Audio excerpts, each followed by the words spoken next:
Hello, wherever you are. We are coming to you live from our main studio in Bakau, The Gambia. This is N24R TV News Hour, and I am your presenter, Fatou Kamara. First, we begin with our headline on Standard newspaper. Mayor Bensouda says he will serve for only 2 terms. High Court judge urges Parliament to review death penalty. NUP campaign manager says Gambia will sing if NPP wins. On the international front, UN seeking $3 billion for Sudan aid as fighting rages on. Egypt accused of torturing women over alleged IS ties. These and many more to come along your way in the next 30 minutes. Stay tuned.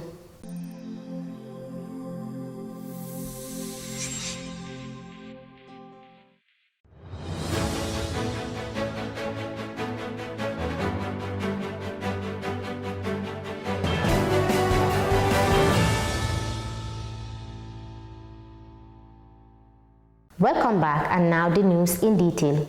Kanifing Mayor Taliba Bensouda has promised only 1 more term if re-elected. Speaking on West Coast Radio flagship program Coffee Time with Peter Gomez yesterday, Bensouda declared, "I know some politicians will say I should not say that, but I can confirm to you that I will not serve for more than 2 terms because I believe the term limit. It is healthy for our country."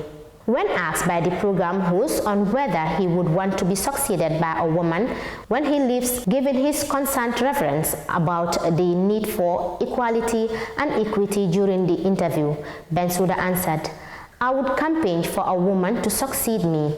I love women leadership because it is nurturing and comforting. You can draw example from the mayor of Banjul, Rohimalik Low, who I think should have gone unopposed because she has done tremendously well and has been the greatest mayor of Banjul as far as I am concerned." When asked whether he would want to run for president upon the completion of his 2nd term, Taliba said, "Non-committedly, it's life. I don't know. I tried to be a member of parliament, but ended up being a mayor." Moving on. Justice Ibrahima Jete of the High Court in Banjul has called on the National Assembly to review Section 18, subsection 2 of the 1997 Constitution of the Gambia, which permits the imposition and execution of the death penalty. Justice Jete made this declaration while delivering judgment in a murder trial involving the state against one Fode Jata, who was convicted of killing one Yusuf Tabali and sentenced to death on Monday.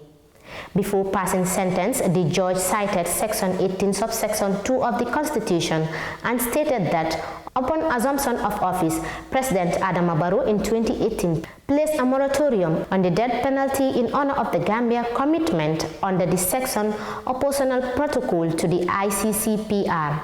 He said Section 18, subsection 3 of the 1997 Constitution provides that the National Assembly shall within 10 years from the date of coming into force of the 1997 Constitution review the desirability or otherwise of the total abolition of the death penalty in the Gambia. He said the time has elapsed. The said provision has not been reviewed by the National Assembly, and as such his hands were tied and he did not have any discretion to impose lesser sentence than the death sentence on Fode Jata, pursuant to Section 250 of the Criminal Procedure Code. Now we look into stories beyond our borders from BBC Focus on Africa.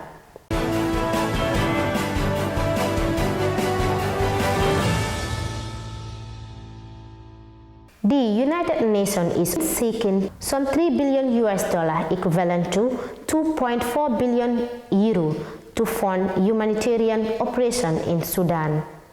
It's expecting more than 1 million people to flee the country as fighting rages between army.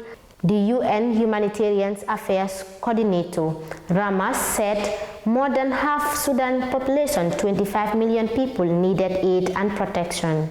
He says it's the highest number ever seen in the country. Access for aid agencies remain a huge challenge. Supplies have been looted and aid workers attacked since the conflict erupted.